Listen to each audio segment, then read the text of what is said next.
Agenda जो मैं समझ पाया, कई बार एक ही बात को अलग अलग एंगल से आदमी समझता है। जैसे यहाँ ये पीछे लिखा है मिसकंसेप्शंस एंड क्लैरिफिकेशंस इस्लाम के बारे में, तो मैंने किसी और दृष्टिकोण से उसको समझा था। जबकि मैं आया तो यहाँ जो हमारे शायद डॉक्टर जाकिर साहब बोल रहे थे, नायक साहब, वो कुछ बातों को स्पष्ट कर रहे थे। तो जो हमारी अपनी अपनी ज़रूरतें हैं, हमारी जो अपनी स्टेज है, उसके मुताबिक ही किसी बात को डिफाइन किया जाता है। मैं कह गया, और जैसे ये पीछे बातें लिखी थी, मेरे पास जो कार्ड आया मिसकंसेप्शंस, तो पता नहीं मुझे कुछ झटका सा लगा।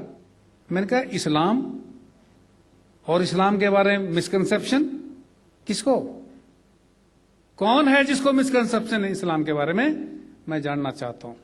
और क्लैरिफिकेशन, इस्लाम इतना बड़ा धर्म, इतना बड़ा झंडा, वो क्लैरिफिकेशन देगा किसके सामने देगा? कौन सी अदालत है जो उसका क्लैरिफिकेशन लेना चाहती है? कौन माई का लाल है जो उसकी देशभक्ति पर उंगली उठाना चाहता है? कौन माई का लाल है जो उसके धर्म के सिद्धांतों पर शक करता है? कोई अदालत लगा के पूछना चाहता है? कोई वारंट जारी करना चाहता है? कौन है दुनिया के अंदर ऐसा अज्ञानी व्यक्ति जो ये जानना चाहता है कि इस्लाम आए और हाजिर हो और हमें बताया कि तुम्हारे अंदर ये कमी है, ये कमी है, ये गलती है, वो गलती है? तो जो मैंने समझा मैंने कह दिया। तो मुझे नहीं पता किस प्रकरण में मैंने समझा और किस प्रकरण में मैंने कह दिया। तो मुझे बड़ा कड़वा सा लगा। जो मुझे कार्ड लेके दोनों साथी आए, मुझे इनके ऊपर गुस्सा आया।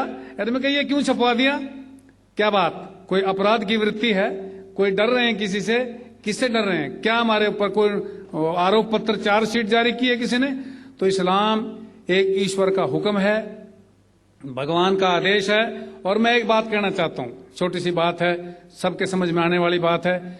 जब आदमी बीमार होता है और उसको डॉक्टर के पास ले जा रहे होते हैं और डॉक्टर उसकी तकलीफ दूर करना चाहता है, तो क्या डॉक्टर का धर्म, क्या डॉक्टर की जाति या गोद पूछते हैं कि डॉक्टर ने कहाँ पढ़ाई की, ये पूछते हैं? सिर्फ इस बात की चिंता रहती है कोई मेरे मरीज को बचा ले, कोई इसको मरने से बचा ले। इस बात पर नजर पूरे परिवार की रहती है और किसी बात की नहीं रहती। और आज इस दुनिया को बचाने के लिए इस्लाम ने बहुत बड़ा रोल किया है। आज बहुत बड़ा रोल इसके सामने है। बहुत बड़ी चुनौती का जवाब इस्लाम को आगे बढ़कर देना पड़ेगा। एक जब ये अपने डॉक्टर जाकिर साहब बोल रहे थे तो आदमी सोचता भी रहता है ना, आदमी के अंदर फाउंटेन की तरह से दिमाग है आदमी का। तो जब मेरे ये कह रहे थे कि भाई अमेरिका में, घटिया सी बात है वैसे, पर घटिया को बढ़िया तरीके से कहना चाहता हूं कि अमेरिका में 2000, पता नहीं, हम इतनी देर से बैठे हैं, इतने में इतने रेप हो गए होंगे। इन्होंने एक बात कही, तो ये तो खैर एक बड़ी एक बीमारी है, आदमी की कमजोरी है, आदमी की गिरावट है। रेप करना एक इंसान का महापशुता, नीचता का कार्य है। पशु को कहना, पशु को अपमान करना है। उसको कुत्ता कहेंगे तो कुत्ता एतराज उठा देगा, ये ऐसा क्यों कह दिया।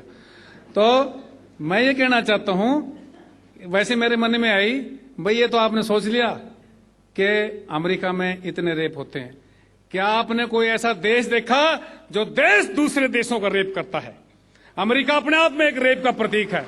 इराक के अंदर क्या कर दिया? और क्या कहना चाहता है?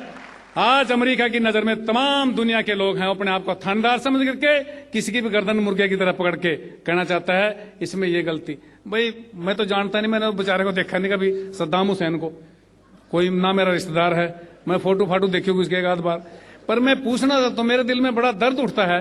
अरे तुमने कहा उसके पास रासायनिक हथियार हैं, उसके पास इस्लामिक बम है, उसके पास पता नहीं क्या है क्या नहीं है, उसके पास जादू टोना है, और उसको पकड़ के कैद कर लिया।